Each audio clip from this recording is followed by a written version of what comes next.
নমস্কাৰ দৰ্শকসকল, আপোনালোকে চাই আছে কৃষি জনসমৰ বিশেষ অনুষ্ঠান কৃষকৰ বন্ধু। দৰ্শকসকল, আজি কৃষক বন্ধুৰ অতিথি গোলাঘাট জিলাৰ সৰুপথাৰৰ মৰাজনৰ কৃষক জিন্তু শইকীয়া। দাদা নমস্কাৰ। ভালে আছে? ভালে ভালে। খেতি বাতি কেনেকুৱা চলি আছে বৰ্তমান আপোনাৰ? চলি আছে আৰু মোটামুটি। হয় দাদা, আপুনি খেতি বাতিৰ লগত কেতিয়াৰ পৰা জড়িত হৈ আছে আৰু বৰ্তমান আপুনি কেনেকুৱা ধৰণৰ খেতি বাতি কৰি আছে, এই বিষয়ে আমাৰ দৰ্শকসকলক অকণমান কওক। খেতি পথাৰ মানে আৰু গাঁৱৰ মানুহ সৰুৰ পৰাই জড়িত।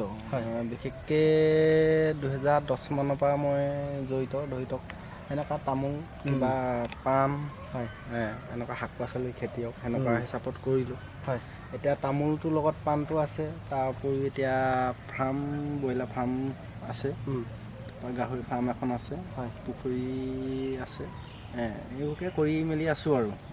দাদা, আপুনি প্ৰথমে কেনেকুৱা ধৰণৰ খেতি কৰিছিল সেই বিষয়ে আমাক অকণমান কওক। প্ৰথম এতিয়া ধৰি থওক আমি লাও খেতি, ভোলৰ খেতি, জলকীয়া এনেকুৱা ধৰণৰবোৰ খেতি কৰিছিলোঁ, যিটো ধৰি লওক ছমাহ বছৰতে আদায় হৈ যায়। সেইটো কৰি কৰি বৰ ভাগৰুৱা হ'ল, সদায়নো কিমান কৰিম বুলি। তাৰ পৰা এই তামোলৰ খেতিটোলৈ আহিলোঁ। তামোলৰ খেতিটো কৰি কৰি ধৰি লওক হৈছে এতিয়া তামোলৰ খেতি। কিমান বিঘা মানৰ তামোলৰ খেতি আছে আপোনাৰ? 6-7 বিঘা মানৰ হ'ব আৰু তামোল। 6-7 বিঘা মানৰ। দাদা, আপুনি পঢ়া শুনা কিমানলৈকে কৰিলে? নাই, পঢ়া শুনা বিশেষ নাই, গৈছিলোঁ আৰু 9লৈকে গ'লোঁ। তাৰপৰা বাদেই দিলোঁচোন পঢ়া শুনা, এই খেতি কামতে লাগি থাকোঁতেই গৈছেগৈ সময়। বিয়া বাৰু হৈ গ'ল আপোনাৰ? হ'ল। মানে খেতি বাতিৰ লগত জড়িত হৈ ঘৰখন চলাই নিয়াত আপোনাৰ কেতিয়াবা অসুবিধা বা এনেকৈ খেতি পথাৰলৈ এইবিলাক কাম এনেই কৰি আছোঁ তেনেকুৱা ভাৱ হয় নেকি কেতিয়াবা? নাই, নহয়, কিবা এটাতো কৰি খাবই লাগিব। এতিয়া ঘৰতে কৰি কষ্ট হ'লেও কিবা হ'লেও ঘৰতে কৰি খাই আছোঁ, লোকৰ ঘৰলৈ কামত যাবলগীয়া হোৱা নাই। তো বেলেগৰতো বহুত সমস্যাই, বেলেগৰ ঘৰত কাম আছে। এতিয়া নিজেও কৰি 2-এজন মানুহক নিজৰ ঘৰতে কাম লগায়ো মানুহক চলাব পাৰিছোঁ, সেইটো অলপ ভালেই অনুভৱ হৈছে। আপুনি যিটো মানে তামোলৰ লগত পাণ খেতি কৰিছে, প্ৰায় 200 জোপা মানত কৰি আছে, তাৰ পৰা এনেই উপাৰ্জন কেনেকুৱা ধৰণৰ হয় দাদা? বছৰেকত ধৰি লওক 4 লাখ টকাৰ ওপৰতে হয়। 4 লাখ টকাৰ ওপৰতে হয় ন? তাৰে মানে মাত্ৰ কেৱল পাণৰ পৰাই হয়। বাকীবিলাক মানে প্ৰায় 6 বিঘা তামোল খেতি আছে এক্সট্ৰাকৈ আপোনাৰ। তাৰ পৰা আৰু তাৰোপৰি গাহৰি ফাৰ্ম আছে আপোনাৰ? আছে। গাহৰি ফাৰ্ম, ব্ৰইলাৰ ফাৰ্ম আছে।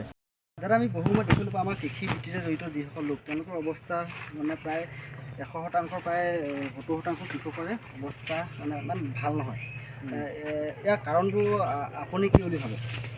কাৰণটো মানে এনেকুৱা, তেওঁলোকে এটাৰ ওপৰতে নিৰ্ভৰ কৰি থাকে। তামোলটো লগালে তামোলটো কৰিয়ে খাম বুলি ভাবেগৈ। তামোলটো ধৰি লওক আপোনাৰ 4-5 বছৰ মূৰত দিবগৈ। এই 4-5 বছৰ সময়খিনি সিহঁতি পাৰ কৰিব নোৱাৰে। এই পাৰ কৰিব নোৱাৰি সিহঁতি চেন্নাই, বেংগলোৰ এনেকৈ বাহিৰলৈ কামলৈ যাবলগীয়া প্ৰয়োজন হয়। প্ৰথমে ধৰি লওক আপুনি অমিতা খেতি কৰিব পাৰে তামোলটো লগোৱাৰ ভিতৰত। যেতিয়া তামোলটো মিচিয়ৰ্ড হ'ল, তাৰপৰা পাণৰ খেতি কৰিব পাৰে। তামোল পাণটোতো বিশেষ ইমান কাম নাই, মানে আপুনি তাৰ উপৰিও এক্সট্ৰাকৈ কিবা ঘৰুৱা কাম কৰিব পাৰে। ধৰি লওক পুখুৰী থাকিলে মাছ পুহিব পাৰে। মানে একেটা খেতি বা তামোল খেতি কৰিলে তামোলৰ খেতি কৰিলেই নহ'ব, তাত মানে বিভিন্ন ধৰণৰ কিবা খেতি কৰিব পাৰি, নতুন চিন্তা, এনেকুৱা ধৰণৰ কথাবিলাক আমাৰ কৃষকসকলে গুৰুত্ব দিব লাগিব। দাদাই পদ্ধতিটো অৱলম্বন কৰি খেতি কৰিছে। দাদা, আপুনি খেতি কৰিছে তামোল খেতি, তামোলৰ পাণ খেতি কৰিছে বা অমিতা, তামোলখিনি মিশ্ৰত নহ'লে অমিতা খেতি কৰিছে। এই কামবিলাক মানে আপুনি যেতিয়া এই গাহৰি পালন কৰা কথাটো এনেকুৱা ধৰণৰ কথাবিলাক অকণমান কওকচোন আমাৰ কৃষকসকলে কেনেকৈ উপাৰ্জন কৰিব পাৰিব, অধিক উপাৰ্জন কৰিব পাৰিব? মানে এইটো কৰিব লাগে, অকল পাণ তামোল খেতি বুলিয়েই নহয়, গাহৰিও এতিয়া ভাল বজাৰ আছে। বহুত বাহিৰৰ পৰা গাহৰি আহি ইয়াত বজাৰ দখল কৰি আছে। আমাৰ মানে নিবনুৱাসকল মানে আমাৰ চাহিদাটো বহুত কম। ইয়াতে যদি অলপ ভালকৈ অলপ বিজ্ঞানসন্মত কৰি অলপ বিজনেছ টাইপত যদি কৰে, এই গাহৰিটোতো ভাল পইচা আছে। ৰৌ আছে, বাহু আছে, গোল্ডেন আছে, তাৰপৰা চন্দাও অলপ চলপ আছে। ৰূপচন্দাও মেলি চাইছোঁ। এইটো মানে কিমান এবিঘামান হ'বনে? পুখুৰীটো 1 বিঘা মানে হ'ব। এনেই এবিঘামানত কিমানমান মাছ পালন কৰিব আমাৰ কৃষকসকলে? কিমানমান মানে আৰু ধৰি লওক 3 কুইণ্টেল 4 কুইণ্টেল মাছ ওলাব। এটা কামত লাগি থাকিলে চলিবলৈ দিগদাৰ হ'ব। এটা কিবা কাৰণত যদি অফ হৈ যায়, মানুহজন মানে সমস্যাত পৰিব। সেইকাৰণে 2-3টা কাম কৰিব লাগে।